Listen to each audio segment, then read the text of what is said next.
Hello everyone. We must stand on our feet and fight as best as we can for our rights. So carry on your agitation and organize your forces. Power and prestige will come to you through struggle, said Mr. B.R. Ambedkar. On that note, good afternoon and a happy Independence Day to one and all present here. On behalf of Know Your Rights organization or KYRO India, I am filled with pleasure to welcome you all to the official digital launch of KYRO. KYRO is a non-profit organization that envisions to empower people to become informed citizens who can fight for their rights.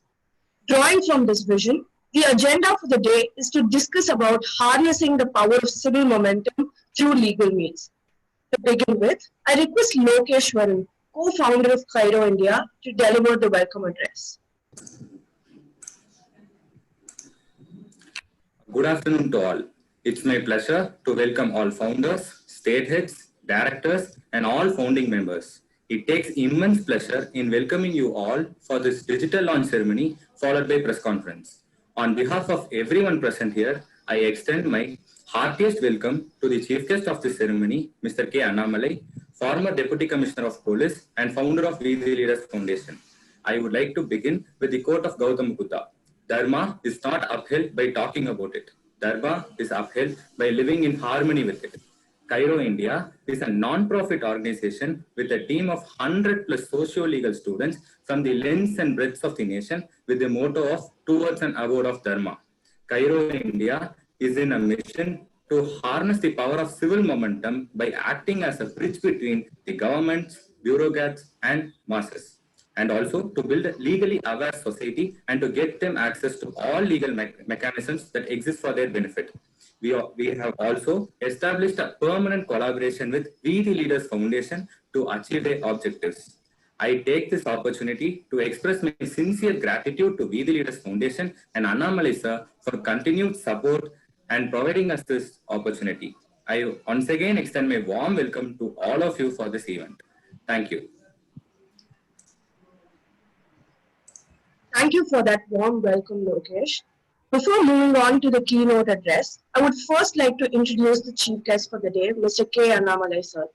Mr. Annamalai is a former IPS officer who served as a superintendent of police in Udupi and Chikmagalur district and deputy commissioner of police in Bangalore, Karnataka.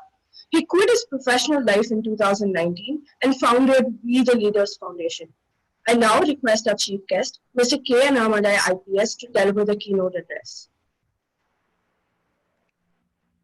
Morning, everybody. Thank you, Manasa. Thank you, Lokesh, for the very gracious introduction. And a very happy 74th Independence Day to all of you.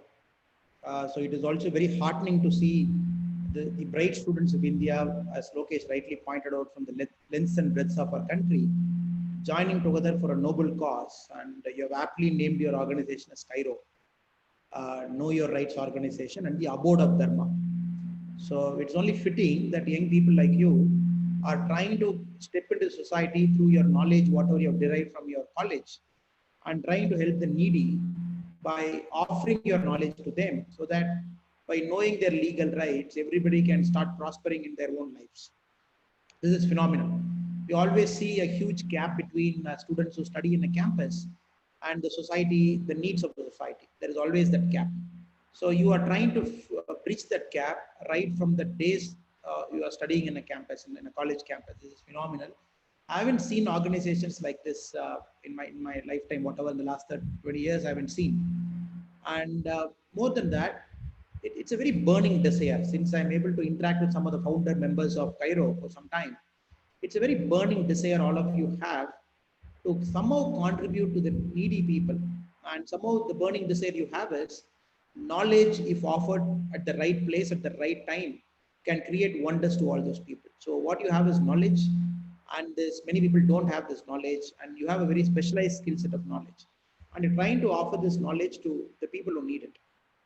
So thank you so much for doing that, and thank you so much for collaborating with We the Leaders Foundation, and thank you so much for writing out all the policy papers, writing out all the small notes on legal issues in our country, so that we are able to take it to a wider audience.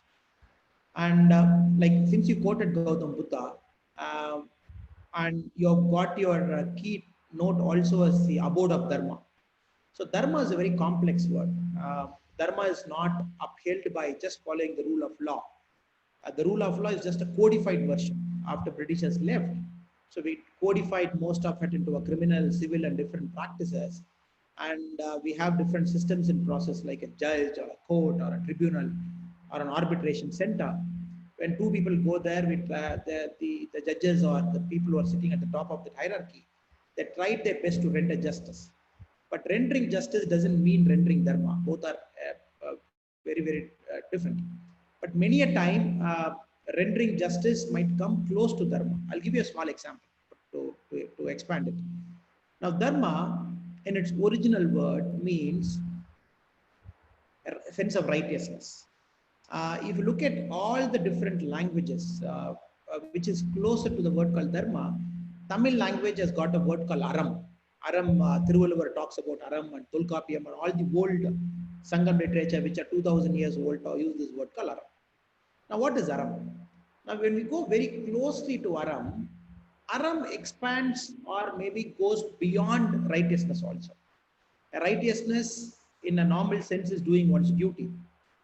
Aram, if you go much deeper, it is not only doing one's own duty, it is also performing the expectation the society has on us. It is also performing our duty to our personal people like our husbands and wives and kids and parents, and also performing our duty to the society with whom we have benefited so much, and also performing our duty to people whom we haven't even met. Because the law of Dharma says that we should start giving to people whom we haven't even met, because our life got enriched by a lot of people whom we haven't met. By the virtuous action, all our life got enriched.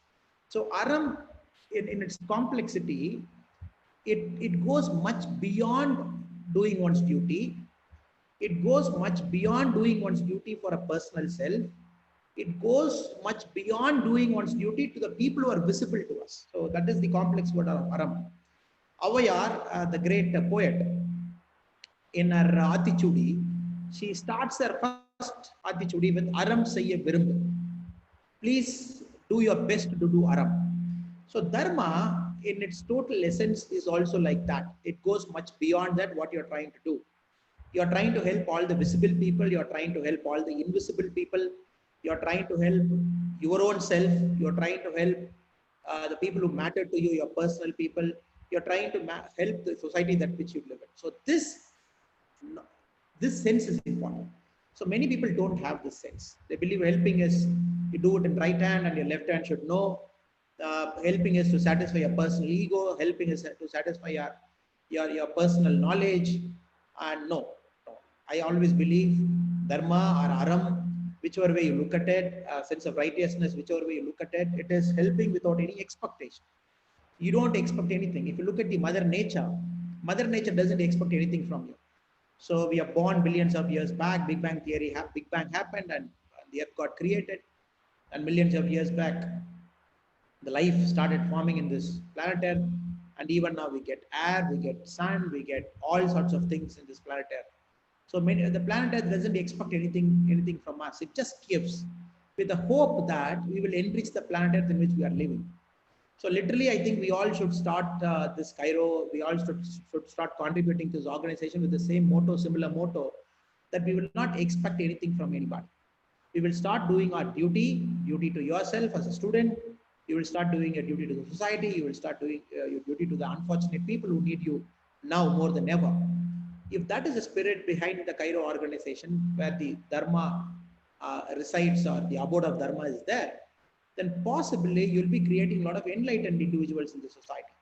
And the society, if it has got more number of enlightened individuals, then that society has to prosper. No, nothing can stop that society from prospering.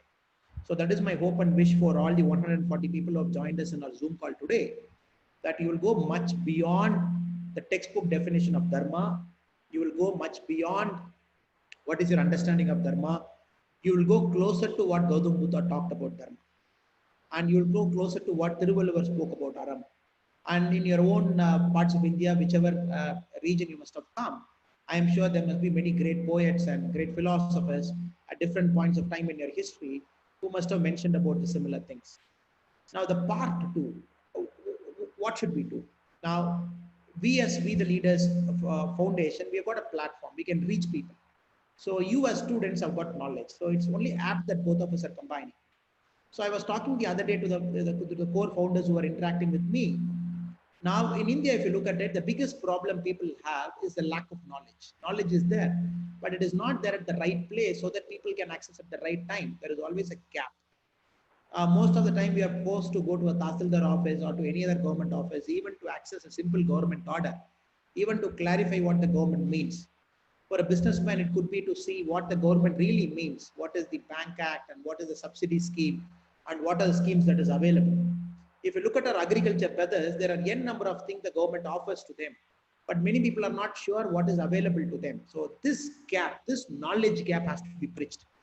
Once you bridge the knowledge gap, the second comes the analysis part. And this could be about your sense of it. What do you analyze from it? Is it good? Is it bad? Does the act need any improvement? That is the analysis part. And the third part that I believe is the fighting part, where you fight for a better society by pushing for reforms in the government sector, by pushing for new ways of doing business in the government sector. That is the third part. And many a times what happens, the mistake we make is we directly jump into the third part. We start fighting and we start agitating without even understanding that without a knowledge and without the analysis of knowledge people get in their brain, fighting and agitation doesn't take us anywhere. Fighting and agitation doesn't take us anywhere. So let us work towards spreading this knowledge to a wider society. This could be anything. This could be laws concerning woman and child. This could be rights concerning woman and child and a farmer and a businessman. This would be concerning do's and don'ts, so that people are not afraid of lawful authority. They know what exactly the lawful authority is, where does it stop and where does it start. So all of those things are very potential gold mines where you can really put out videos, put out teasers, put out Facebook posts, put out newsletters so that more people read what it is. Then the second part is you can open up a center or you can open up an online portal where people can ask questions to you. This is the analysis as well as the interpretation part. They can ask, what is this? I'm a farmer, what is available? I am a guy who needs a criminal lawyer support, what is it? I'm a guy who needs a civil support, what is it? So different students, when you combine as volunteers, each of you can take questions by rotation. This is my suggestion, this is my kind suggestion. And people can step in and people can start answering that. So this takes care of the second part where we are looking at the analysis, the interpretation, and the help that is given to a common man. This itself will take some time. So in a democratic setup, yes, agitation is more important, no doubt about that. We got to fight with the government sometimes and get the job done. But I always believe if we can get the part one and part two done properly, many a times the government themselves will be forced to change before you put your hands on a part three, that is the agitation part. So my sincere wishes and prayer is people who are part of the program with the same intensity and the same thought process today would continue to be champions of justice, would continue to be with the common man, would continue to speak truth to power, would continue to write things that a common man holds dear. So you can do this by writing, speaking, and all the different forum. And we, the leaders, is always with you to support you and to take all your vision further. Now, the third part of what I want to converse with you or discuss with you is about role models. Now, our society more than any time needs a lot of role models, and role models of people who will inspire a lot of people around them and push towards the path of dharma. And instead of you walking alone, you will take thousands of people, hundreds of people along with you, and all of you walk together. So I hope and pray all 140 of you who are here today would act as eminent role models by your virtue, by your conduct, and you will start spreading that goodness around you. It is like an ink blot. Once you start spreading that goodness like ink stains here and there, so over a point of time, you will see all the ink stains will get connected, and you will see the blot of that color throughout the paper. So that is the only strategy to be followed. And KYRO, the abode of Dharma, will act as role models, and all the students here from different eminent law colleges and some of the brilliant brains here. This is the way to go. This is my suggestion. And I look forward, and we look forward to our organization to actively collaborate with KYRO India and to take justice to a common man's doorstep. So together, let's do it. Thank you so much for the opportunity. It's a privilege to talk to you, and more than that, it's a great thing you are doing, and we are very happy to join hands with you and walk the path of Dharma with you. Thank you so much.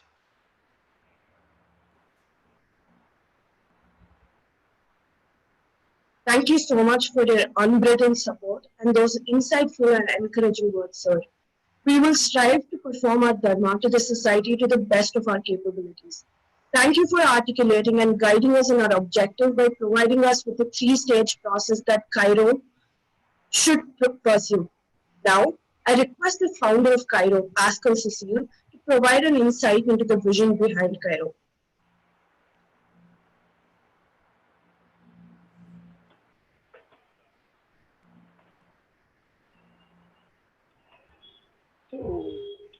Warm greetings and salutations of the day to the august gathering who are present here. It indeed fills me with immense pleasure to address you all, my dear brothers and sisters, on this auspicious occasion and day for us and for our country. Yes, it's the digital launch of KYRO India and a diverse nation's 174th Independence Day. The journey of 1,000 miles begins with the small steps, said Luo Tzu. And here we are on this day, looking forward to making that one small step towards an abode of Dharma. This being said, this small step of faith would not have been possible if it was not for the combined efforts and support of a large extended family, the KYRO India family and We the Leaders Foundation. I think my friends who are to follow me in this process are in a better position to talk about what we stand for statistically and factually, and the work we are going to do in the states of Tamil Nadu, Karnataka, and Delhi. So let me just talk about the humble story of how KYRO as an establishment came into existence. Nearly 8 months back, when we decided to go ahead with this idea of law as a means for social change, to be very honest, we were never thinking about the start, less talking about the greatest of starts. To bring like the first 10 like-minded members on board was a humongous monumental task, difficult to explain beyond words. Constant setbacks were something we experienced on a minute-to-minute basis, day-to-day basis. But we did trust the process. I think that was one thing that kept us going every single day. Days changed into months and we slowly started losing our hopes. Then there was this one day when one single phone call and one single eventful June morning indeed changed the rest of our lives and has brought us to this juncture. One of our co-founders told me about this former IPS officer who was doing a commendable job for working for what he was addressing as grassroots level change in the state of Tamil Nadu. One TED Talk of his on civil momentum was all that it took for me to realize what he stood for. And after frantic searches, we ended upon and landed upon his number, and we were looking, what at most we were looking for him was a few words of advice on how to go about things. And this is how the call transversed actually. My first words were undoubtedly hello sir, which essentially translates and the ever reassuring voice on the other side of the phone call said me, Solunga brother, which essentially means tell me brother. That very moment shook me out of my block holes as I stood stunned at its simplicity. What followed henceforth was 2 minutes of stammering, explaining with lack of words. And after a brief pause, he was like, Pannalam brother, Sendu Pannala. That is, let us do this brother, let us join hands and work for this. I think that moment will boil down as one that I will cherish for a lifetime and beyond. Yes, I had met this greatest mentor in my life, much like you read in the books. Annamalai sir, words are not enough for me to thank you for everything that you have been to this organization as a chief mentor and a chief mentor in my life to a great extent. The humble start that we have here is nothing without his kind words and support and the support of We the Leaders organization. Moving forward, Dr. Prabha, team coordinator of We the Leaders Foundation, a lifesaver by profession and a lifesaver by choice is one more line that will sum up him. Yes, a doctor by profession, he is one of the purest souls when it comes to social service and change in the society.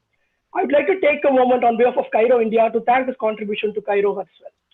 My dear friends, today on this day, we have taken our first step, a humble start in working towards a symbiosis of law, education, and social change from the grassroots of the states of Tamil Nadu, Karnataka, and Delhi. The concept of Dharma, as Annamalai sir had to talk about, is the most divinest of all existing rules of life. The cessation of Dharma is essentially nothing but the breakdown of rule of law. The moment this transverses, everything else becomes out of place. The work we do while on the outset may contribute immensely to the student community which we have on board here. The largest success of our initiative will happen in grassroots level change and civil momentum through legal means, a dream vision of none other than our chief mentor, Annamalai sir. I do strongly believe that we as a unit, family, and team shall work towards the realization of the same to the best of our abilities and capabilities. Going by the words of Mother Teresa, we alone cannot change the world, but we can cast a stone across the water to create many ripples. Let us on this auspicious day take a vow to cast a stone towards the realization of an abode of Dharma in our very own surroundings. After all, change in the right sense and moving in the right direction is better than no change and no movement at all. Thank you, dear brothers and sisters, and my dear KYRO family for making it here.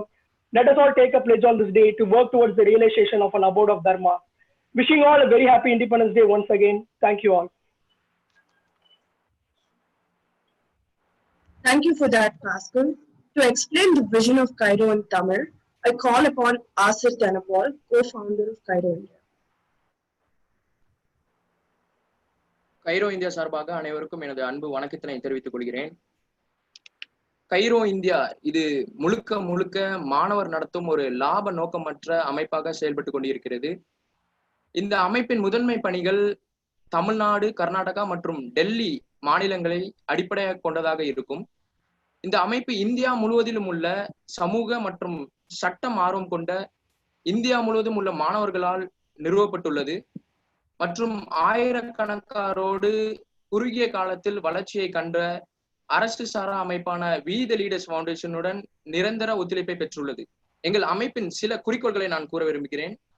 பொது மக்களுக்கு விழிப்புணர்வு பரப்புதல், சமூகத்தில் புறக்கணிக்கப்பட்டவர்கள் மற்றும் அன்றாட வாழ்க்கையில் சம்பந்தப்பட்ட குறைவான அறியப்பட்ட திட்டங்கள், விதிகள் மற்றும் சட்டப்பூர்வமானவை குறித்து அறிவித்தல், மக்கள் தங்கள் அடிப்படை உரிமைகளை முழுமையாக அறிந்து ஒரு சமுதாயத்தை உருவாக்குதல், அரசு மற்றும் பாமர மக்களிடையே ஒரு பாலமாக செயல்படுவது, வி தி லீடர்ஸ் ஃபவுண்டேஷனுடன் இணைந்து பகுத்தாய்வு தாக்கங்கள் மற்றும் ஆராய்ச்சி அறிக்கைகள் வெளியிடுதல், வி தி லீடர்ஸ் அறக்கட்டளையின் உதவியுடன் தமிழ்நாடு மற்றும் கர்நாடகாவில் மாநிலங்களில் சட்ட உதவி மற்றும் விழிப்புணர்வு முகாம்கள் நடத்துதல், வி தி லீடர்ஸ் அறக்கட்டளையின் அனைத்து திட்டங்கள், முன்முயற்சிகள் மற்றும் நடவடிக்கைகளுக்கு ஆதரவளித்தல், மேலும் பொதுநல வழக்குகள் உயர் நீதிமன்றம் மற்றும் உச்ச நீதிமன்றத்தில் வழக்கு தொடர்வது. இது தொடர்பாக கைரோ இந்தியா ஒரு வழக்கறிஞர்கள் அணியையும் ஏற்படுத்தியுள்ளது. வி தி லீடர்ஸ் அமைப்புடன் நாங்கள் இணைவதே எங்களுக்கு மிக்க மகிழ்ச்சி அளிக்கிறது. வி தி லீடர்ஸ் ஃபவுண்டேஷன் ஒரு ஆரோக்கியமான ஒரு சமுதாயத்தை இந்த மண்ணில் ஏற்படுத்த வேண்டும் என்பதற்காக ஆரம்பிக்கப்பட்ட ஒரு இயக்கமாகும். இந்த இயக்கத்தில் பல்வேறு கணக்கான மாணவர்கள், இளைஞர்கள் இருக்கிறார்கள், பல்லாயிரக்கணக்கான மாணவர்கள் இருக்கிறார்கள். கரண்டா இவங்க கரூர் மாவட்டத்தில் கூட விவசாயிகள் மற்றும் மாணவர்களிடையே பயிற்சி அளித்துக் கொண்டிருக்கிறார்கள். விவசாயத்தை எப்படி லாபகரமாக மாற்றுவது, விவசாயிகளுக்கு ஒரு நேரடியாக சந்தைக்கு கொண்டு வந்து விற்கிற மாதிரி ஒரு சந்தையை ஏற்படுத்துவது போன்றவைகளை செய்து கொண்டிருக்கிறார்கள். மாணவர்களுக்கு பயிற்சி அளித்துக் கொண்டிருக்கிறார்கள். இது மட்டுமல்லாமல் எங்களது தலைமை ஆலோசகர் திரு அண்ணாமலை அவர்களை பற்றி கூற வேண்டுமானால், சிறந்த ஒரு நாட்டை நேசிக்கக்கூடியவர், மக்கள் நன்மதிப்பை பெற்றவர், பல சாதனைகளை நிகழ்த்தியுள்ளவர். அவருடைய சாதனைகளுக்கு அளவே இல்லை. அவர் வாங்கின விருதுகள் பல, அதில் சிலவற்றை நான் கூற ஆசைப்படுகிறேன். 2013ஆம் ஆண்டு இளம் சாதனையாளர் விருதை PhD கல்லூரியில் பெற்றார். IPS பயிற்சியின் போது துணை குடியரசுத் தலைவர் விருதை பெற்றார். சிறந்த போலீஸ் அதிகாரி விருதையும் அவர் பெற்றார். முன்னாள் ஜனாதிபதி பிரணாப் முகர்ஜியின் முன் ஜனாதிபதி மாளிகையில் 40 நிமிடங்கள் உரையாற்றி தமிழ் மக்களின் பெருமைகளை சேர்த்தார். அது மட்டுமல்லாமல் அவர் கர்நாடகா மாநிலத்தில் 9.5 ஆண்டுகள் பணியாற்றிய போது பல மாற்றங்களை அவர் செய்தார். கர்நாடக மக்கள் இவரை அன்புடன் சிங்கம் அண்ணாமலை என்று அழைப்பார்கள். எளிய மக்களின் நன்மதிப்பை பெற்றவராய் இருந்தார். பணியில் இருந்த போது சாமானிய மக்கள் புகார் சில நிமிடங்களில் FIR போட வைப்பது, காவலர்கள் மன அழுத்தத்தை குறைக்க நடவடிக்கை எடுத்தது, நக்சலைட்டை சரணடைய வைத்தது, ISO தகுதி சான்று பெற்ற காவல் நிலையங்களை உருவாக்குவது போன்ற பல்வேறு மாற்றங்களை கர்நாடகா மாநிலத்தில் செய்துள்ளார். தற்பொழுதும் கூட தனது பணியிலிருந்து விருப்ப ஓய்வு பெற்று தமிழகத்தில் மாற்றம் கொண்டு வர வேண்டும், ஒரு சமுதாயத்தில் ஒரு மாற்றம் கொண்டு வர வேண்டும் என்று கூறி மாணவர்களிடையே, இளைஞர்களிடையே வேலை செய்து கொண்டிருக்கிறார். இந்த மண்ணை மாற்ற நீங்கள் காணும் கனவுகள் நிஜமாகட்டும், உங்கள் நல்ல நோக்கம் நிறைவேற்றும் என்று கூறி வாழ்த்தி விடைபெறுகிறேன். நன்றி, வணக்கம். Thank you, Asir. To explain the vision of KYRO in Kannada, I call upon Sindhu, founder of KYRO India.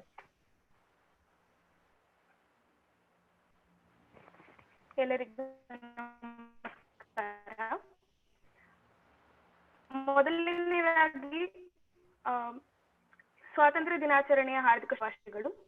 ಬೇಕಂದ್ರೆ ಕಡೆ ಕೆಲಸ ಮಾಡುವ ಒಂದು ವಿದ್ಯಾರ್ಥಿಗಳ ಸಮ್ಮುಖದಲ್ಲಿ ಪಡಿಸಿರುವ ಒಂದು ನಾನ್ ಪ್ರಾಫಿಟ್ ಆರ್ಗನೈಸೇಷನ್ ನಮ್ಮಲ್ಲಿ ಕೆಲಸ ಮಾಡುವ ವಿದ್ಯಾರ್ಥಿಗಳು ಅನೇಕ ಅಧ್ಯಯನಗಳಿಂದ ಹಾಗೂ ದೇಶದ ಅನೇಕ ರಾಜ್ಯಗಳಿಂದ ಬಂದಿರುವ ವಿದ್ಯಾರ್ಥಿಗಳಾಗುತ್ತಾರೆ. ನಾವು ಮಾಜಿ IPS ಅಧಿಕಾರಿ ಶ್ರೀ ಕೆ ಅಣ್ಣಾಮಲೈ ಸರ್ ಸ್ಥಾಪಿಸಿರುವ ವಿ ದ ಲೀಡರ್ಸ್ ಫೌಂಡೇಶನ್ ಜೊತೆಗೆ ಕೈ ಜೋಡಿಸಿದ್ದೇವೆ. ಅವರು ನಮ್ಮ ಮುಖ್ಯ ಮಾರ್ಗದರ್ಶಕರಾಗಿದ್ದಾರೆ. ಅವರ ಬೆಂಬಲಿಕೆಗೆ ನಾವು ಯಾವಾಗಲೂ ಕೋಟಿ ಕೋಟಿ ಧನ್ಯರು. ಈಗ ಮುಂದೆ ನಮ್ಮ ಕೈರೋ ಇಂಡಿಯಾದಲ್ಲಿ ಸಮಾಜದ ಎಲ್ಲಾ ವರ್ಗದ ಜನರ ತನಕ ಅವರ ಹಕ್ಕುಗಳು ಅಂದರೆ ಕಾನೂನು ಅವರಿಗೆ ನೀಡಿರುವ ಹಕ್ಕುಗಳ ಬಗ್ಗೆ ತಿಳಿಸುವುದು ನಮ್ಮ ದೃಷ್ಟಿ. ಇದರ ಜೊತೆಗೆ ಈ ಹಕ್ಕುಗಳನ್ನು ಪಡೆದುಕೊಳ್ಳಕ್ಕೆ ಇರುವ ಮಾದರಿ ಮತ್ತು ಅದರಲ್ಲಿ ಅವರಿಗೆ ಸಹಾಯ ನೀಡಲು ನಿರ್ಮಿಸಲಾಗಿರುವ ಕಾರ್ಯವಿಧಾನಗಳ ಬಗ್ಗೆ ತಿಳಿಸುವುದು ನಮ್ಮ ಉದ್ದೇಶ. ಈಗ ಮುಂದಿನ 2-3 ನಿಮಿಷಗಳಲ್ಲಿ ನಮ್ಮ ಗುರಿಗಳೇನು ಎನ್ನುವುದನ್ನು ನಾನು ವಿವರಿಸ್ತೇನೆ. ಮೊದಲನೆಯದಾಗಿ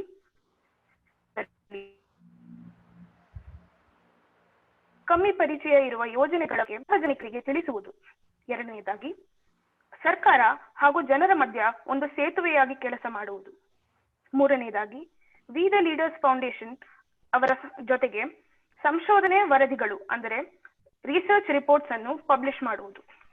ನಾಲ್ಕನೆಯದಾಗಿ ನಾಗರಿಕರಿಗೆ ತಮ್ಮ ಸಾರ್ವಜನಿಕ ಹಾಗೂ ಕಾನೂನು ಸಂಬಂಧಿತ ಅಸಮಾಧಾನಗಳು ಮತ್ತು ದೂರುಗಳನ್ನು ನಮ್ಮ ಬಳಿ ತರಲು ಒಂದು ಕಂಪ್ಲೇಂಟ್ ಪೋರ್ಟಲ್ ಅನ್ನು ಸ್ಥಾಪಿಸಿ ನಿರ್ಮಿಸುವುದು. ಐದನೇದಾಗಿ ವಿ ದ ಲೀಡರ್ಸ್ ಫೌಂಡೇಶನ್ ಅವರ ಸಹಾಯದ ಜೊತೆ ಕರ್ನಾಟಕ ಹಾಗೂ ತಮಿಳುನಾಡಿನಲ್ಲಿ ಲೀಗಲ್ ಏಡ್ ಮತ್ತು ಲೀಗಲ್ ಅವೇರ್ನೆಸ್ ಕ್ಯಾಂಪ್ ಅಂದರೆ ಜನರಿಗೆ ಕಾನೂನಿನ ಅರಿವು ಹಾಗೂ ಸಹಾಯ ನೀಡಲು ಕ್ಯಾಂಪ್ಗಳನ್ನು ನಿರ್ಮಿಸುವುದು. ಕೊನೆಯದಾಗಿ ವಿ ದ ಲೀಡರ್ಸ್ ಫೌಂಡೇಶನ್ ಅವರ ಅವರಿಗೆ ಆಸರೆಯಾಗಿ ನಿಲ್ಲುವುದು ನಮ್ಮ ಗುರಿ. ಧನ್ಯವಾದಗಳು. ಶುಭವಾಗಲಿ. Thank you for that, Sindhu. With that, we have come to the culmination of the digital launch of KYRO. I request Vishnu, co-founder of KYRO India, to deliver the formal vote of thanks.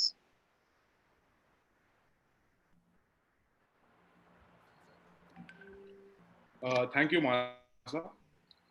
To begin with, I would like to wish each and every participant here a happy Independence Day. This marks India's 74th year of independence, which I think is a very proud moment indeed.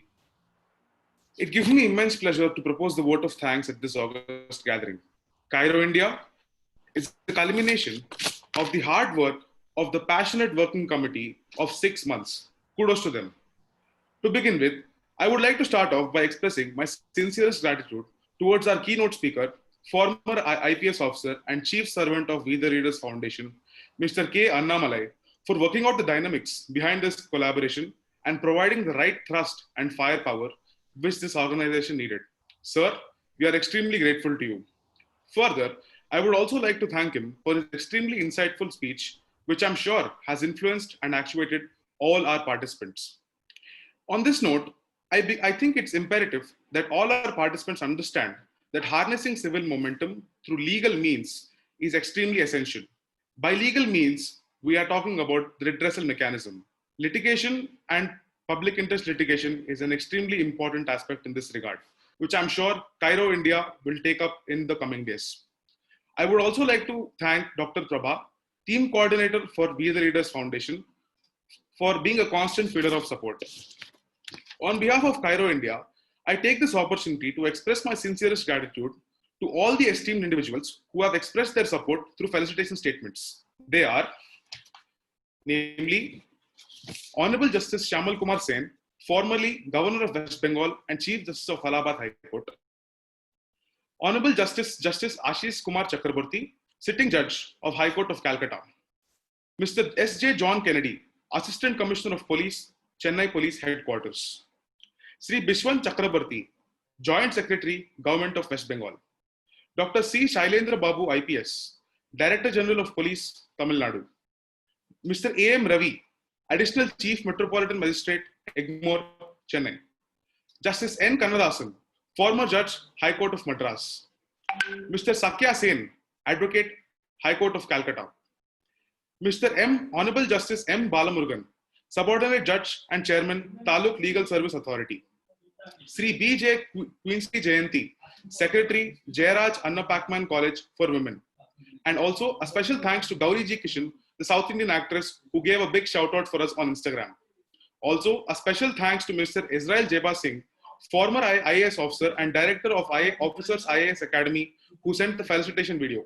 Sir, we are extremely grateful to you. I would also like to thank the MP, the Rajya Sabha MP from Haryana, Mr. Romesh Thapar, for expressing his gratitude. I would also like to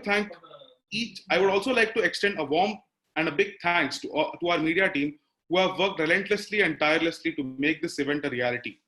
I would also like to thank each and every participant for being here today. In spite of their commitments, we thank you. You've made the event wholesome. Lastly, I would like to thank our anchor for the day, Manasa, and Sindhu and Abhishek for extending our goals and objectives in Kannada and Tamil respectively. Last but not the least, I thank each and every individual who has made this event a reality. With this in mind, I'm sure that every participant and all the members of KYRO are extremely motivated. Let's work towards bringing a change in the society. Thank you. Thank you for that, Vishnu. With that, the official digital launch of Know Your Rights Organization India comes to an end. KYRO seeks to bridge the knowledge gap, as Annamalai sir rightly said. With students from across the country, the organization seeks to bring about grassroots level change in partnership with We the Leaders Foundation. The floor is now open for questions, and I request all the members or the press to ask questions to the founding members.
I request Annamalai sir to explain about civil rights and civil momentum, as the members are eager to listen to it.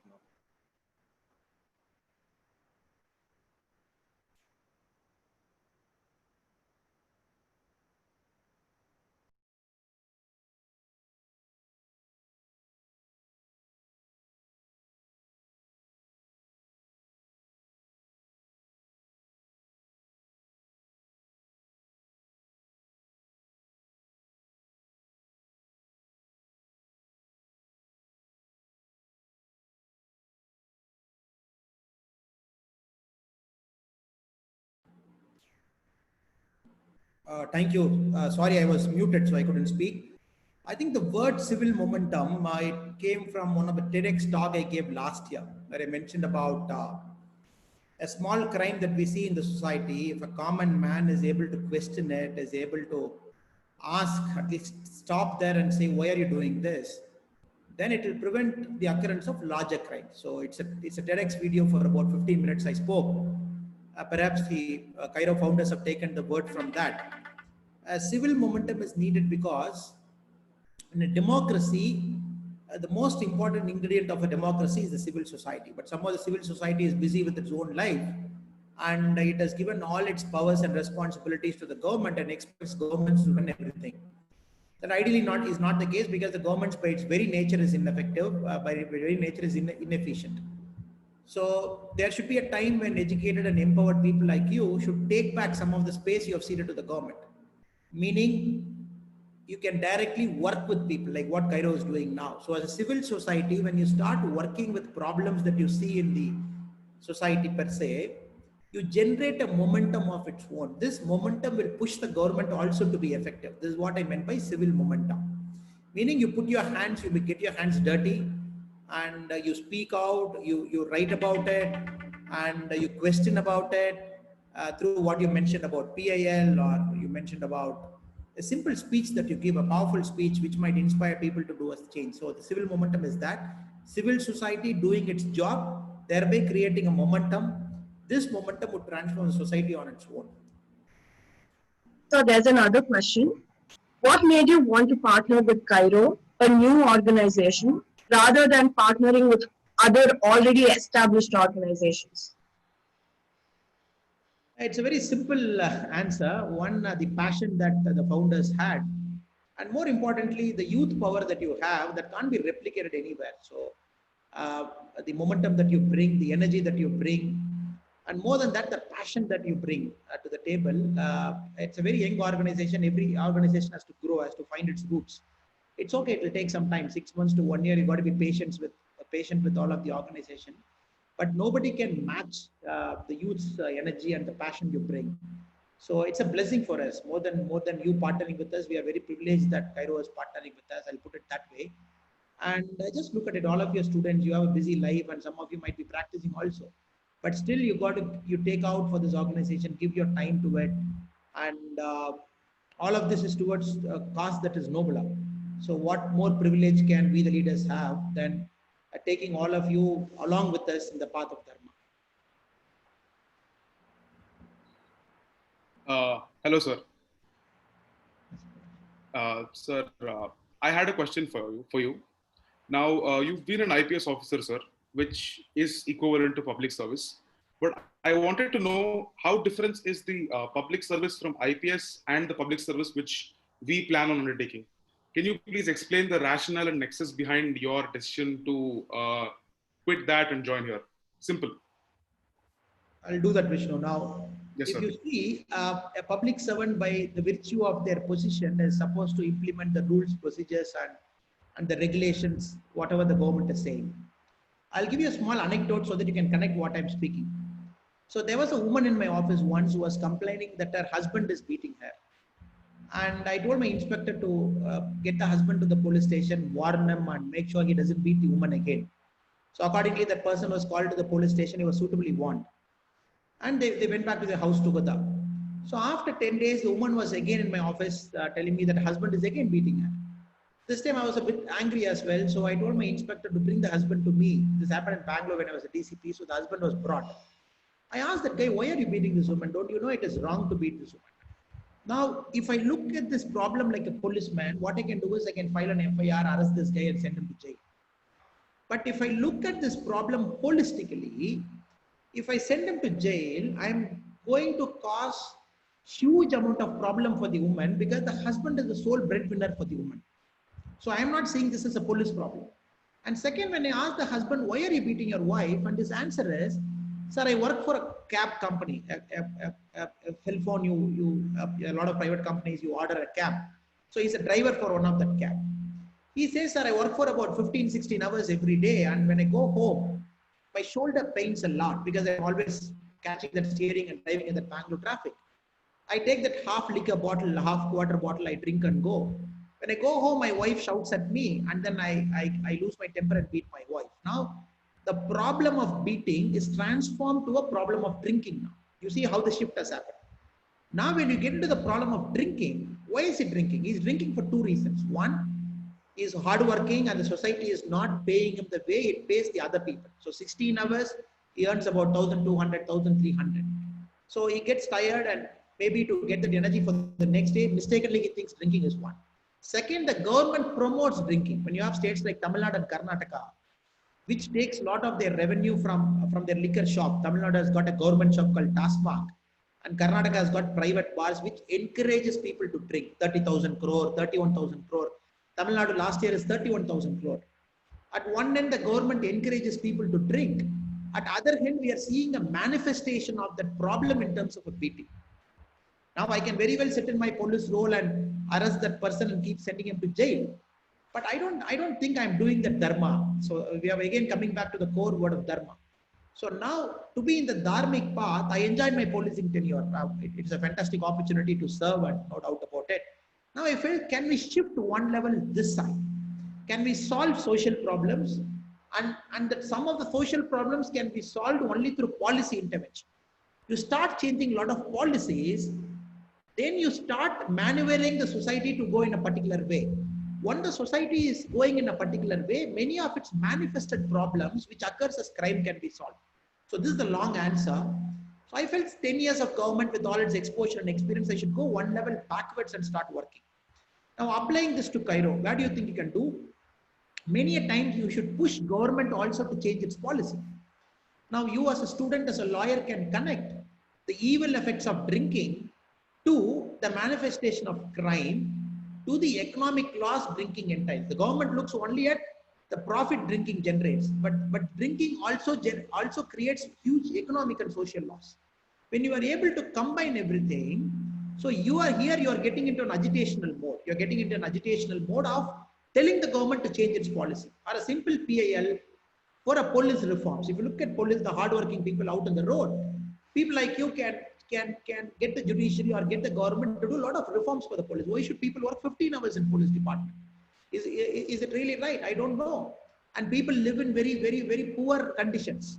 And is it right? People deserve to live in good accommodation. As a society, it is our duty to take care. And here you step in by writing your research papers, writing your policy papers, doing that very hard work of connecting the data points to the policy and making the government to see what a policy should be. And third is, a lot of policies are there which people don't know. If you look at a crime against women or a crime against children, or the SC/ST Act itself, the Scheduled Caste and Scheduled Tribe Act itself, it talks about a lot of material economic benefits a certain community gets. And you can take it to the wider world, and a policeman might not tell people what they get it. So I think it's a huge scope. Government is part, it's just a small dot in the whole ocean of society. I think working in the government has given me this kind of clarity, that we can go much beyond a government role and start doing a lot of other things by which society can benefit. Hope I made sense to your question. Yes, of course, sir. I think the underlying nexus is, if you tackle it individually, you would be only helping them. But if you tackle domestic violence as a whole, then you would be able to bring out an effective change to the entire society. I get it, sir. I mean, thank you, sir. Thank you so much. So there's another question. How do we as students can bring change, as most of us are inexperienced or too young? Is there a need for governments to be student friendly? I think governments are student friendly, but sometimes when we see it, it doesn't appear to be student friendly. In this age and time, when Mark Zuckerberg starts Facebook at 21, at 30 is the youngest billionaire in the world, and when all the world is getting younger. If you look at the median age of India, is around 35, and people below the age of 20 itself is about 50% of the population below 30. So the whole country is becoming younger, no doubt. So in this age and time, you need not look up to government. Government can do what it thinks is right and what it is capable of doing. So I don't think you are young and inexperienced. By virtue of you able to pass a competitive exam, get into the finest colleges in India, study law at this age, itself shows that you are much ahead of a common man, much ahead of a common man. So if instead of thinking like that, if you can shift your thinking as, the society has given me so much, and I'm getting some of the best, finest education now. Can I do something for the society? Yes, mistakes will happen. Being young and being naive is like edge of the same sword. One edge is very sharp, which is you make mistakes because you are young. The other edge, you are fearless because you're not allowing society to condition you. Only if society conditions you, there is a problem. Since society doesn't condition you, I see you as a sword with two sharp edges. So the wisdom is in deciding to use which edge at what point of time. And don't be afraid of making mistakes. Mistakes are okay in your life journey. Mistakes make you better. Small things you make here and there, it's okay. So, but the important thing is don't make the same mistake twice. So I see it as a blessing for you, that being young is a blessing. So don't take it otherwise. Sir, another question. Now, the recent trend is expression of dissent through riots and destruction of public property. We can see the recent example of Bangalore. Wherever there is dissent, people are resorting towards techniques like riots. What are your views on it, sir? Do you think that expression of dissent, it's of course essential in democracy, but how far can we go?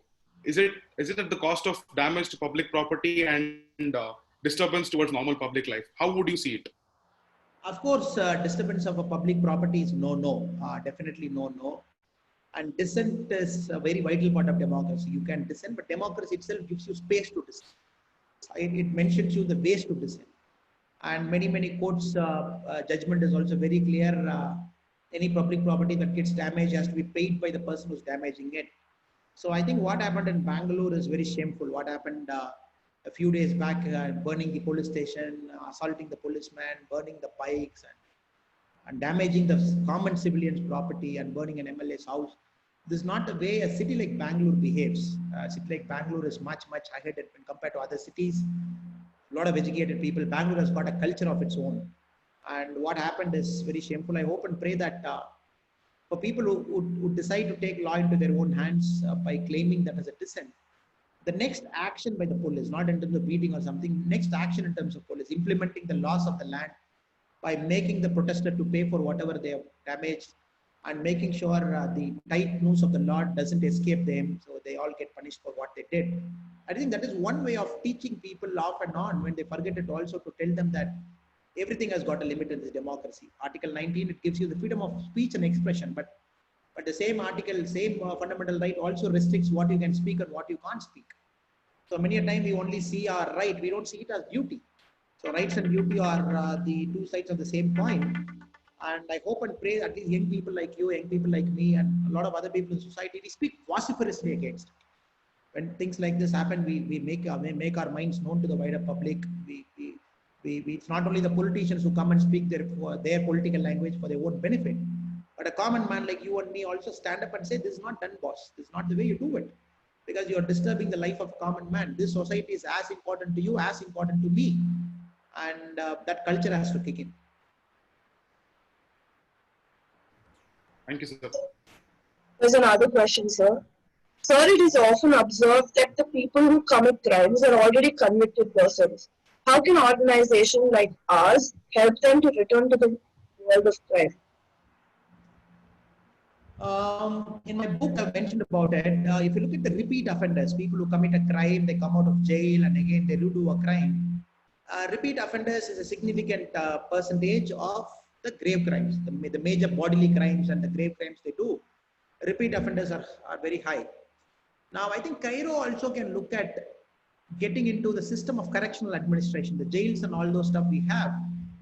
It has got a very large moral duty to correct the minds of people who have done a crime, so that when they come out, they go in the path of righteousness. So KYRO also has to get into prison reforms. KYRO also has to get into policy suggestions for keeping our prisons in a better way, and that is very important. So there are a lot of committees which talks about High Court committees, Supreme Court committees, which talks about prison reforms. Sadly, it is not happening the way it has to happen. So prisons have become incubators of crime. I generally call prisons as universities of crime, where a person goes to a prison, he learns from a bigger criminal how to do a crime, how to escape the police. He comes out and he becomes a bigger criminal. That is why if you see the juvenile criminals, the biggest worry is most of the juvenile criminals don't seem to get reformed. That's a problem. And juvenile criminals, they graduate to become bigger criminals, because juvenile criminal centers are run very poorly. Very poorly, and somehow the government also doesn't put its head there, doesn't put a lot of money there. I think India has to really look at it. The system of correctional administration has to undergo a fundamental change, and we have to sit down and remove all the nuts and bolts of a prison administration, again redo it, and bring in the concept of reformation rather than punishment. The whole system is about punishment now, and if you don't bring reformation inside, I don't see a way out for criminals to get hardened. So I think KYRO has got a huge scope to work in that area. Good afternoon, sir. Nowadays, legislative, executive, and judiciary, all the three benches have become executive. How to overcome this unpleasant situation, and how can we contribute to bring the change from our end? Oh, it's a very, very tough question, very dicey question, and with quotes going after Prasant Bhushanji, I also have to be very careful now with what I speak. Now, what is happening is, the Constitution gives space to all the three wings of a government, the legislature, executive, and the judiciary. It's a very, very fine line. And of course, the media is also there as a fourth pillar. Now, what happens is, the government of a day functions within its own limitation, because the government truly represents the will of the people. People vote for it. And we are not saying whether the government is good or bad. Government ideally represents the will of the people, because the people decide who their MLAs and MPs are. But the problem is, since the MLAs and MPs don't represent the people in a proper spirit, and the politics have become rotten there, and many of the laws and regulations they bring in a parliament, or they bring in a legislative assembly, doesn't actually reflect the will of people. There is this gap. People vote and select a leader, but the leader don't remain faithful to their constituents. So now what happens? It forces the judiciary to step in. Now, judiciary steps in and gets into a lot of administrative areas also, by advising the government what to do and what not to do. I think the simple best way to reform this is to reform the political process, make sure criminals don't get into the political process, and courts have done its best, and courts can still do more, and election commissions can still do much more. When you keep that democratic spirit from not getting damaged by the wrong people who enter into the democratic process, I think politics will largely start reflecting the will of the people. When it starts reflecting the will of the people, there is no question of other branches of the government stepping into an administrative role. But many of the times when we see a court doing its administrative role, and common man actually welcomes it, and common man somehow believes, and the government feels the court is stepping in. But courts cannot keep stepping in, because it might take away the will of the people. It might take away the original spirit of the democracy. So courts can judge, can see whether things are right, whether it's all constitutionally mandated, whether anything is violating anything. That's fine. But it's all happening because the political process has become rotten. Thank you, sir. This is from Sindhu, our founding member. Sir, as a founding member of KYRO, I feel immense gratitude in being part of this initiative. And my question to you is, can you provide us, the members of KYRO, with insights on what it takes to run an NGO, and what is the responsibility that we have taken up? What it takes to run an NGO, the number one is you got to have a very clear vision, very, very clear vision what you want to do. And second, a direction about how you want to do it. So these two things are very important. And second, an NGO can be run only by collaboration. It cannot be run by one person. It cannot be run by two persons. It has to be run with a lot of collaboration. And all the persons should have the same energy level. The initial founding team, it acquires a lot of importance, because they are the people who set the process, who set the pathway to that NGO. If NGO can do well, it all depends upon the initial team which is willing to put its time and energy to it.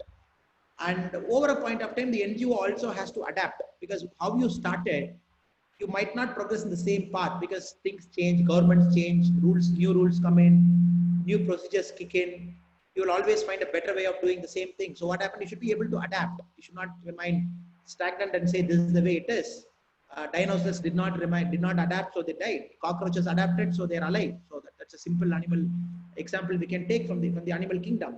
So you got to keep adapting, and once in a while, at least in the first 6 months, make sure you have a clear-cut vision, you have a clear-cut direction, and you are very clear about the path, and make it a collaborative effort. And when the time is right, be ready to adapt also. Thank you so much. Thank you, sir. Sir, we want to disseminate knowledge. We want to reach out to the far ends of society, but we lack the resources and we are inexperienced as well. what would be your advice to create change and create awareness with the limited but motivated strength that we have? I think forget about resource. Your time and your energy and your passion that you give is the main resource that you have. I think maybe the questioner is asking in terms of monetary resource. Monetary resource, we need not worry. It might come at any point of time. So people will pitch in and people will contribute. Now many companies are looking at good NGOs to support and support their vision. Now, as I mentioned, you should have a vision, direction. The initial founding team should be good, and you should be passionate and willing to adapt. So all these things are very important traits for an NGO to prosper. Once you get this right, I think other resources like the monetary ones will come in. So it's a matter of time. So, and keep your organization lean as well, and keep it an organization which doesn't eat money. An organization shouldn't eat money itself. If you look at the major NGOs, the administrative cost itself is about 30 to 35%. If 30 to 35% of the money goes in running an NGO, and only 60% goes outside for the people, and many people will think twice before contributing to an NGO. Keep it very agile and keep it very small in terms of the money that you spend on the NGO, so that all the money you get inside the NGO as a contribution, you get the maximum bang for the buck. So this is the last question before we move on to the question. So, good afternoon, sir. My question is directed towards the vernacular difference. There is a major obstacle, I believe, in organizations such as KYRO face. We usually write, interact, our entire education system bases itself around English. How important do you think is language specific information, presentation, and awareness creation? Can I take this as the last question? Will that be okay? Yes, sir. This is the last question. Okay, if you look at the new education policy 2020, and I'm a big supporter of NEP because two things happen. One, till class 5, it is expected that everybody studies in their mother tongue. And after class 5, we are going for the 3-language formula. And the only condition is 2 out of 3 should be a native language. It could be anything. For example, me being a Tamilian, I can take Tamil, Kannada, Malayalam, Hindi, whatever it is. Maybe a person who's in the northern part of India can take any 3 language, provided 2 should be native to it. You can take one foreign language as well. So the next generation has to understand more languages we know. It is great for us. So I speak about 5 languages now. So I believe that's the reason I'm able to interact with you, interact with somebody in Karnataka, interact with somebody in Tamil Nadu, somebody in Kerala, somebody in the northern part of India with different languages. So this, because I was forced to learn it. My job forced me to learn 3 languages from what I previously knew 2. So I think time is right when young people like you should also start picking up languages. So the language chauvinism has to end. And many politicians have thrived only on language chauvinism, meaning that my language is for my own people. I will not learn some other language. Some other person should not learn my language. That is, I believe, is total stupidity. Now, this is an interconnected India, and this India doesn't see boundaries, especially young people like you don't see boundaries. You don't care who's a Tamilian or Karnataka or Haryanvi, or you don't simply care. You only care about the goodness of people and what you can do by collaborating. This KYRO itself is a great example of people collaborating from Delhi to Tamil Nadu with a common language of English, and one speaking Hindi, one speaking Tamil. And I look forward to a day when young people like you should be in a position to speak multiple languages. So national policy on education is a step in the right direction, and which emphasizes mother tongue for the initial learning, and maybe you can extend mother tongue also after a point of time, but compulsorily 3 languages. So that is the only way. So not learning and not knowing a language is a big handicap in this country. So if you have to connect with people, people will connect with you only if you can speak their mother tongue. If we go and speak in some artificial language, if that is not their mother's tongue and their way of thinking, people just don't connect with us. I think it's a waste of time when we speak to them in an artificial language. Thank you, sir. With that, the floor is now open to questions from the press.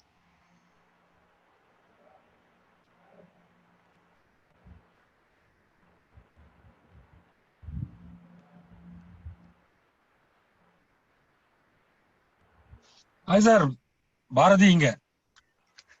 Thank you. Hello. நல்லா இருக்கு sir. நீங்க sir? Thank you.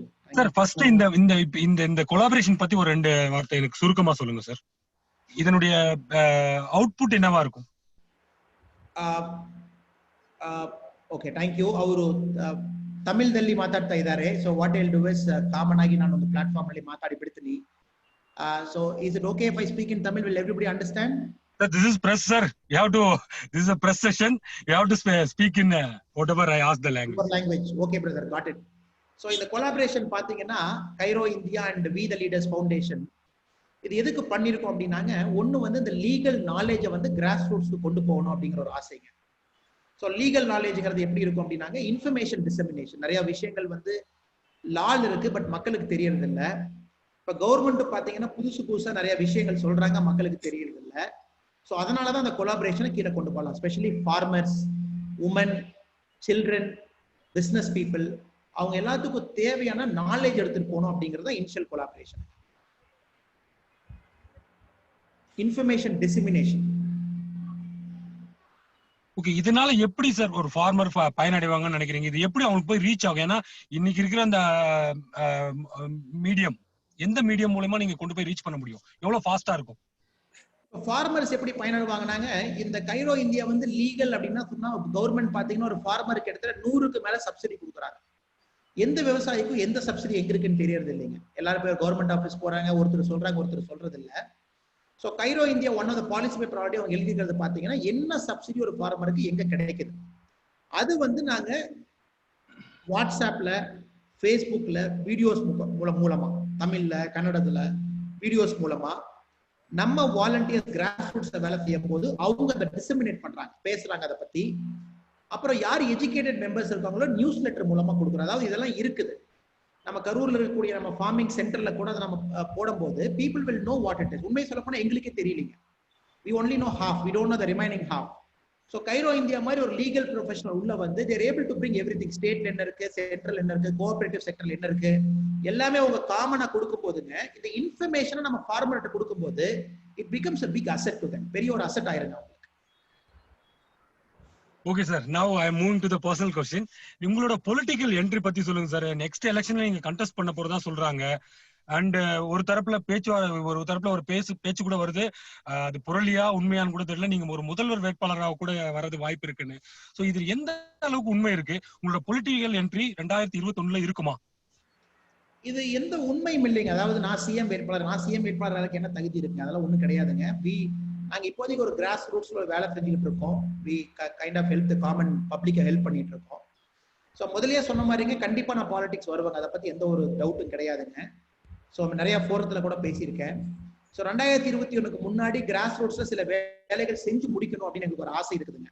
அது செஞ்சு முடிச்சதுக்கு அப்புறம் தான் political plunge எடுக்கணும். நம்ம பாலிடிக்ஸ் பாத்தீங்கன்னா ஆரோக்கியமான, மக்களுக்கு நல்லது செய்யக்கூடிய ஒரு டிஃப்ரெண்ட் டைப் ஆஃப் ஒரு பாலிடிக்ஸாக தாங்க இருக்கும். இது எக்ஸிஸ்டிங் சிஸ்டம்ல இருக்காதுங்க அது. ஸோ அதுக்கு முன்னாடி நம்ம கிராஸ் ரூட்ஸ்ல சில வேலைகள் செஞ்சுட்டு அந்த பிளஞ்ச் எடுத்துக்கலாம். இப்போதைக்கு வந்து எப்போ பாலிடிக்ஸ் வர்றோம் அப்படின்னு டிசைட் பண்ணலீங்க. 8 மாசம் இருக்கு எலெக்ஷனுக்கே பாத்தீங்கன்னா. ஸோ யோசிச்சுட்டு இருக்கிறாங்க. we will take a time call. அந்த நேரம் வரும்போது ஒரு முடிவு எடுக்கலாம். இல்ல நீங்க கண்டெஸ்ட் பண்ணா எந்த கான்ஸ்டிட்யூன்சில கண்டெஸ்ட் பண்ணுவீங்க சார்? அதனால எந்த கான்ஸ்டிட்யூன்சி என்ன முடிவு பண்ணலீங்க. கண்டெஸ்ட் பண்ணும்போது அப்ப பாத்துக்கலாங்க. சார் முதல்ல இந்த கிராஸ் ரூட் ஒர்க் அப்படின்றதே உங்களோட பொலிட்டிக்கல் என்ட்ரிக்காக தானா? இல்ல, கிராஸ் ரூட்ஸ் ஒர்க் அப்படிங்கிறது பாத்தீங்கன்னா, இப்ப இந்தியால வந்து ஒரு தப்பான கண்ணோட்டம் என்னன்னா, பாலிடிக்ஸ் அப்படின்னா தப்பான கண்ணோட்டம் பாக்குறாங்க.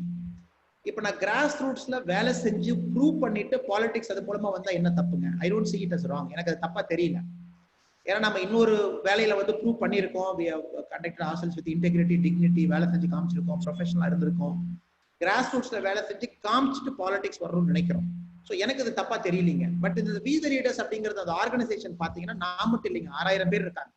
நான் எப்ப பாலிடிக்ஸ் போறனோ அன்னைக்கு இந்த ஆர்கனைசேஷனை விட்டு வெளியே வந்துருவானுங்க. So other people will run this organisation. I am very clear. Because இந்த ஆர்கனைசேஷனுக்கு வந்து ஒரு பொலிட்டிக்கல் சாயல் வரக்கூடாது அப்படிங்கிறக்காக. அதே மாதிரி என்னை மாதிரி இந்த ஆர்கனைசேஷன்ல இருந்து சில பேர் பாலிடிக்ஸ் வரணும்னு நினைச்சாங்கன்னா அவங்களும் வெளியே வந்துருவாங்க. The next level of leaders will run the organization. So We the Leaders organization பாத்தீங்கன்னா பொலிட்டிக்கல் நோக்கம் இல்லாத ஒரு organisation. The day I enter politics, I will come out of the organization. Because அதை பத்தி நான் ரொம்ப தெளிவா இருக்கிறேன், வெரி கிளியரா இருக்கு. ஓகே, இந்த ஸ்டூடெண்ட்ஸ் யூனைட் பண்ற மூவ்மெண்டே வந்து ஸ்டூடெண்ட்ஸோட ஓட்டை கவர் பண்ண, ஒரு யங்ஸ்டர்ஸோட ஓட்டை கவர் பண்ணும் அப்படின்ற ஒரு மூவ்மெண்ட்ல தான் இந்த We the Leaders அப்படின்ற ஒரு ஆர்கனைசேஷன் ஆரம்பிக்கப்பட்டதா? ஸ்டூடெண்ட்ஸ் எல்லாம் அறிவாளிங்க. Everybody is intelligent. யாருமே முட்டாள்கள் கிடையாது. Everybody knows. என்னை விட அவங்க எல்லாம் 100 மடங்கு அறிவாளிகள். அவங்க வந்து பேசும்போது யார்கிட்ட வந்து பேஷன் இருக்கு, யார்கிட்ட உண்மையாலுமே அந்த தாக்கம் இருக்குன்னு பாக்குறாங்க. ஸோ அவங்களே வந்து நம்ம கிட்ட கொலாபரேட் பண்ணணும்னு கேட்கறாங்க, நம்ம கொலாபரேட் பண்றோம். இது மட்டும் இல்லைங்க, நாங்கள் காலேஜ்ல கூட 5000 மாணவர்களோட நாங்கள் வேலை செஞ்சுட்டு இருக்கோம். கரூர்ல 5000 மாணவர்கள் ட்ரெயின் பண்ணிட்டு இருக்கோம். ஸோ இளைஞர்களோட வேலை செய்யறது எங்க நோக்கம். எங்க ஆர்கனைசேஷனே பாத்தீங்கன்னா we work with youth and farmers. ஏன்னா அது ரெண்டுல தான் வந்து மிகப்பெரிய மாற்றம் சமுதாயத்துல கொண்டு வர முடியும் அப்படின்னு நம்பிக்கைங்க. Thank you sir. இப்போ வேற ஏதாவது பிரஸ் பீப்புள் இருந்தா நீங்க கேள்வி கேட்கலாம். Hi. Hello sir. Hello. Hi sir, Yasser here from News Nation, Bangalore. How are you? Old area. How are you? I'm good. Long time. Yes, I'm good. How are you?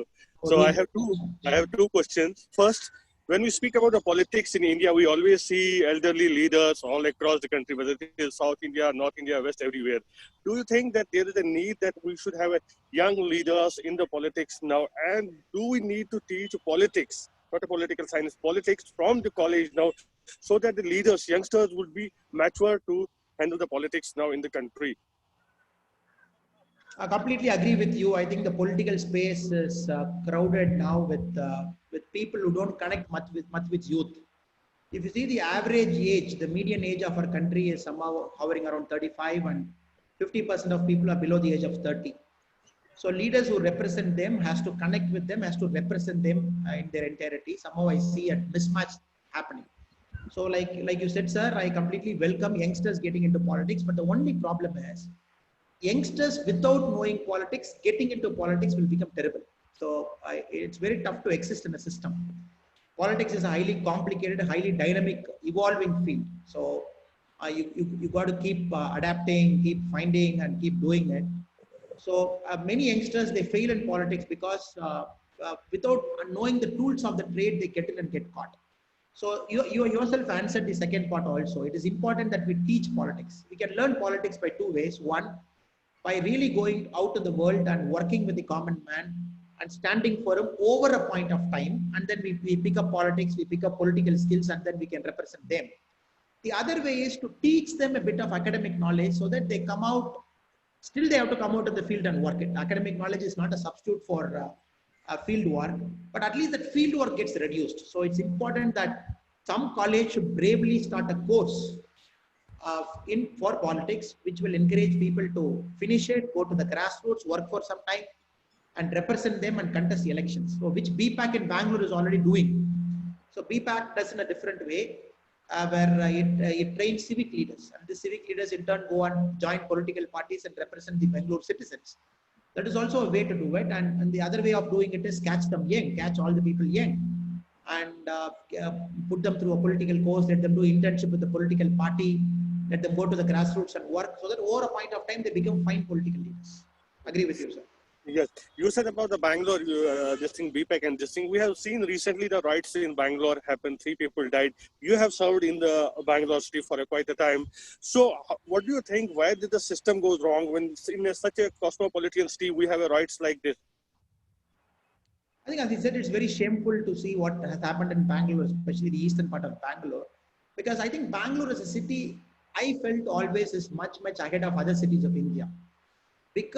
Mainly because of the different people who inhabit the city. If you look at Bangalore, I think no other city is as cosmopolitan as Bangalore. There are large number of Kannadigas, naturally, that being the home state, quite a large number of Tamilians, Telugus, Malayalis, and lot of North Indians from northeastern part of India also. So Bangalore always had that cosmopolitan mix. So it was always a model city for India. Now, seeing this kind of riot, it's actually a black mark for the city of Bangalore. It all starts with some political, what I read in the paper and what I heard from the people at the ground level is 2 political ideologies clashing and fighting for the corporation elections, and they made a thorough mess by burning police stations and people and all those stuff. So I think 2 things has to happen. One, the law has to be absolutely strict, and the long arm of the law has to catch everybody who did it. That is one. And second, eminent citizens like you and all the students has to speak out very loud. It's all the political voice that we hear. Politicians say it is good or bad. It's important that common people like you and me speak and say, no, this is my city. You cannot do this to my city. Who are you to do this to my city? When common man speaks, I think the change that happens at the grassroots will be much faster. Thank you, sir. Thank you so much. Bharati Rajan ji, Yashir ji, thank you so much. ஒரு நிமிஷம் sir. One question sir. ஒண்ணும் இல்ல, எப்பவுமே ஒரு particular மைனாரிட்டிஸ பத்தி ஒரு post போடும்போது இந்த மாதிரி வயலன்ஸ் வருது. ஆனா இப்ப ஜென்ரலா போயிட்டு இருக்க டாக் என்னன்னா, ஒரு இந்துவை பத்தியோ ஒரு இந்து கடவுளை பத்தியோ ஒரு போஸ்ட் போட்டா அதுக்கு வந்து எந்த விதமான ஆக்ஷன்ஸும் எடுக்கிறது இல்ல. ஆனா இந்த மாதிரி ஒரு மைனாரிட்டி கம்யூனிட்டியை சேர்ந்தவங்களை போட்டா மட்டும் இந்த மாதிரியான வயலன்ஸ் ஆகுது, அவங்கள மட்டும் ஃப்ரீயா விடுறாங்க, போலீஸ் ஆக்ஷன் எடுக்கிறது இல்ல அப்படின்ற மாதிரி ஒரு ஜெனரல் தாட் பப்ளிக் கிட்ட இப்ப இருந்துட்டே இருக்கு. சோ இதுக்கு நீங்க என்ன சொல்ல விரும்புறீங்க? இதுல எவ்வளவு நிஜம் இருக்கு? ஏன் அந்த மாதிரி வரும்போது ஒரு இந்து கடவுளை யாராவது கொச்சப்படுத்தினா அவங்க மேல நடவடிக்கைகள் வந்து ரொம்ப கம்மியா இருக்குன்ற மாதிரி ஃபீல் பண்றாங்க? ஏன் இது? I think if we go back to the roots of Hinduism, இதுக்கு ஒரு தனி ஒரு Zoom செஷனே வேணுங்க. So it's a philosophy. So people look at religion in a much வேற மாதிரி பார்ப்பாங்க. இது ஒரு philosophyங்க அந்த இந்து ரிலிஜன் அப்படிங்கிறது. இப்ப கிறிஸ்டியானிட்டி, முஸ்லீம் மட்டும் மேஜர் ரிலீஜன் இருக்காங்க. அவங்க எல்லாம் கூட ஒரு செக்ட் மாதிரி அவங்க கொண்டாடுறாங்க, அவங்களுடைய ரிலீஜனை ஃபாலோ பண்றாங்க. ஸோ என்னுடைய பர்சனல் விஷயம் என்னங்க, ஒரு religion should teach tolerance first. ஒரு மனிதனுக்கு வந்து ஒரு சமுதாயம் வந்து டாலரன்ஸ் டீச் பண்ணல, சகிப்புத்தன்மையை சொல்லிக் கொடுக்கல அப்படின்னா அந்த ரிலீஜன் வந்து எங்கேயோ அதோட கடமையை வந்து தவறா செய்யுது அப்படிங்கிறது என்னுடைய கருத்து. ஸோ எல்லா ரிலீஜனுமே ஃபர்ஸ்ட் சகிப்புத்தன்மையை வந்து தெரிஞ்சுக்கணும். யாரோ ஒரு போஸ்ட் போட்டாங்க, இதை பண்ணிட்டாங்கன்னு சொல்றதை விட, நான் அட்டாக் பண்றேன்னு சொல்றதை விட சகிப்புத்தன்மை. அவங்க ஒரு போஸ்ட் வந்து ஒருத்தரை பத்தி போடுறதுனால நம்ம சமுதாயம் குறைஞ்சு போறது இல்லை. முஸ்லீம் கம்யூனிட்டி அவங்களுக்கு வந்து ப்ராஃபிட் முகமது ரொம்ப இம்பார்ட்டன்ட். யாரோ அதை பத்தி தப்பா போட்டாங்கன்னா ப்ராஃபிட் முகமது அவரை பத்தி எல்லாத்துக்குமே தெரியும். யாரோ ஒருத்தன் ஒரு கேடி பையன் வந்து தப்பா ப்ராஃபிட் முகமது பத்தி போட்டதுக்காக என்னுடைய சமுதாயம் பின்னாடி போயிருச்சுன்னு அவங்க நினைக்க கூடாது. சகிப்புத்தன்மை வேணும். ஸோ சகிப்புத்தன்மையோட நெக்ஸ்ட் மேனிஃபெஸ்டேஷன் பாத்தீங்கன்னா, சட்டம் வந்து கடமையை செய்யறதுக்கு அலோவ் பண்ணும். அன்பார்ச்சுனேட்லி இது ரெண்டுமே நடக்கலைங்க.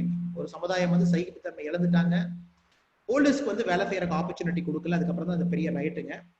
ஸோ ரிலீஜன் வந்து சகிப்புத்தன்மையை சொல்லி கொடுக்கட்டும். ஒரு மதம் வந்து அந்த மதம் வந்து சகிப்புத்தன்மையை சொல்லி கொடுக்கும் போது அந்த மதத்துல இருக்கவங்க என் மதம் தான் பெருசு, உன் மதம் சின்னதுன்னு எப்பவுமே சொல்ல மாட்டாங்க. ஒரு சகிப்புத்தன்மையான மனிதன் வந்து என்னுடைய மதம் பெரியது, அதுக்காக உன்னுடைய மதத்தை நான் சிறியதாக நான் எப்போதும் குறிப்பிட மாட்டேன் அப்படின்னு சொல்லுவான். ஸோ அது நடக்கும் போது இந்தியாவில் உண்மையாலுமே இது ட்ரூலி செக்குலர் கண்ட்ரி ஆயிரும். அதுக்கான நம்ம இன்னும் கொஞ்சம் தூரம் டிராவல் பண்ணோம் அப்படிங்கிறது என்னுடைய பர்சனல் விஷயம். Last one question sir. இப்ப social media, mainstream media ரெண்டுத்துக்கு இருக்கிற வித்தியாசம் நீங்க பார்க்கலாம். மெயின் ஸ்ட்ரீம் மீடியால ஒரு இஷ்யூ வந்தா கூட அது இவ்வளவு பெரிய ஒரு பூதாகரமா இருக்காது. ஆனா இன்னைக்கு இருக்கிற நிலைமையில சோசியல் மீடியான்றது வந்து அவ்வளவு ஒரு டேஞ்சரா இருக்கு. ஒரு பக்கம் நல்ல விஷயங்களுக்கு பயன்பட்டா கூட நம்ம பலமுறை பாக்குறோம் இந்த மாதிரி ஒரு சின்ன சின்ன போஸ்ட் அன்வெரிஃபைட் நியூஸஸ் பெரிய லெவலுக்கு கொண்டு போறதே இந்த சோசியல் மீடியா தான். அதனால இந்த சோசியல் மீடியாவை எப்படி கண்ட்ரோல் பண்ணணும்னு நினைக்கிறீங்க? சோசியல் மீடியா ஹேண்ட்லர் எப்படி இருக்கணும்னு நினைக்கிறீங்க? அதாவது வந்துங்க, ஒரு social media it is empowering. எல்லாத்தையும் வந்து ஒரு பெரிய ஒரு சோசியல் மீடியா வந்ததுக்கு அப்புறம் எல்லாருமே ஜேர்னலிஸ்ட்ங்கிறாங்க. இப்போ ஒரு ஜேர்னலிஸ்ட் எதுக்கு ஒரு ஜேர்னலிஸ்டா இருக்கும் அப்படின்னா, நீங்க வந்து ஒரு விஷயத்த பார்ப்பீங்க, படிப்பீங்க, அனலைஸ் பண்ணுவீங்க, உங்களுடைய கருத்தை வச்சு எழுதுவீங்க. அதுக்கு தான் ஜேர்னலிஸ்ட் கோர்ஸ் ஒன்று இருக்கு. இவ்வளவு எக்ஸ்பீரியன்ஸான ஜேர்னலிஸ்ட் நம்ம மரியாதை கொடுக்குறோம். பட் சோசியல் மீடியா வந்ததுக்கு அப்புறம் பாத்தீங்கன்னா கமெண்ட் பண்றவங்க எல்லாருமே ஜேர்னலிஸ்ட் ஆயிட்டாங்க. Everybody can comment what they want. என்ன வேணுமோ கமெண்ட் பண்ணிட்டு போயிடுறாங்க. அது ஒரு இன்ஸ்டன்ட் நூடுல்ஸ், இன்ஸ்டன்ட் ஃபுட் மாதிரி ஆயிடுச்சுங்க. எஸ், சோசியல் மீடியால பாத்தீங்கன்னா நல்லது நடந்திருக்கு. நிறைய பேர்த்த வந்து இணைச்சிருக்கோம், நிறைய பேருக்கு ஒரு பாலமா அது அமைஞ்சிருக்குது இல்லைன்னு நான் சொல்லிங்க. பட் சோசியல் மீடியா வந்து அந்த இன்ஸ்டன்டேனியஸ் ஒப்பீனியன் கொடுக்கறதுனால நிறைய பிரச்சனைகள் நம்ம சமுதாயத்தில் நடந்துட்டு இருக்கு. இதுக்கு வந்து ஒண்ணு நம்மளுடைய லா 66A நம்ம ஆல்ரெடி அபாலிஷ் பண்ணிட்டோம். நம்மளுடைய ஐடி ஆக்ட்ல பாத்தீங்கன்னா செக்ஷன் 66, 67 அது கூட இன்னும் கொஞ்சம் என்னை பொறுத்த வரைக்கும் அப்டேட் பண்ண வேண்டிய சூழ்நிலை நம்ம இருக்கிறோங்க. செகண்ட் வந்து பாத்தீங்கன்னா, சோசியல் மீடியா நடத்தக்கூடிய பன்னாட்டு நிறுவனங்கள், அமெரிக்கால இருந்து, சைனால இருந்து வேற வரவங்க கூட அவங்க வந்து சோசியல் மீடியா ஒரு கண்ட்ரோலிங் இதுக்குள்ள கொண்டு வரணும். அதாவது யாரு என்ன போடலாம் அப்படிங்கிறது இருந்தா கூட யாரு என்ன போடக்கூடாது அப்படிங்கிறது இம்பார்ட்டன்ட். இப்போ ஆர்டிஃபிஷியல் அல்காரிதம் வந்ததுக்கு அப்புறம் பாத்தீங்கன்னா, ஆர்டிஃபிஷியல் இன்டெலிஜென்ஸ் வந்ததுக்கு அப்புறம் நிறைய இந்த மாதிரி ப்ரொவோகேட்டிவ் போஸ்ட் நீங்க போட்டோன்னே ஆட்டோமேட்டிக்கா டெலீட் பண்ணிடணும். அதுதான் டெக்னாலஜியோட வேலைங்க. இப்போ யாரோ ஒருத்தர் ஏதோ போடுறான்னு சொல்லிட்டு அது 3 மணி நேரம் 5 மணி நேரம் ஆன்லைன் இருக்கும் போதே இவ்வளவு பிரச்சனைகள் நடக்குது. ஒன்னு கவர்மெண்ட்டும் அதோடைய லா வந்து டைட்டன் பண்ணணுங்க. சோசியல் மீடியா கம்பெனிஸும் இவால்வ் ஆகணும். அப்புறம் இந்தியா மாதிரி ஒரு நாடு கூட பாத்தீங்கன்னா சோசியல் மீடியா ரொம்ப சீரியஸா எடுத்துக்கணும். எப்படி நாம லான்னு வச்சிருக்கோமோ சோசியல் மீடியாவுக்கு வந்து தனி சட்டம் இப்ப தேவைப்படுதுன்னு நினைக்கிறேன். இதெல்லாம் வந்ததுன்னா அது கண்ட்ரோல் ஆகும். Thank you sir. Thank you so much. Thank you Manasa, thank you so much. Thank you, sir. With that, the press conference comes to an end. I thank all the media and press who have covered this event.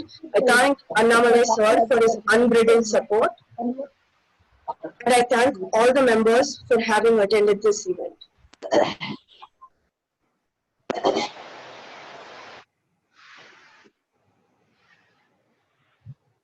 All the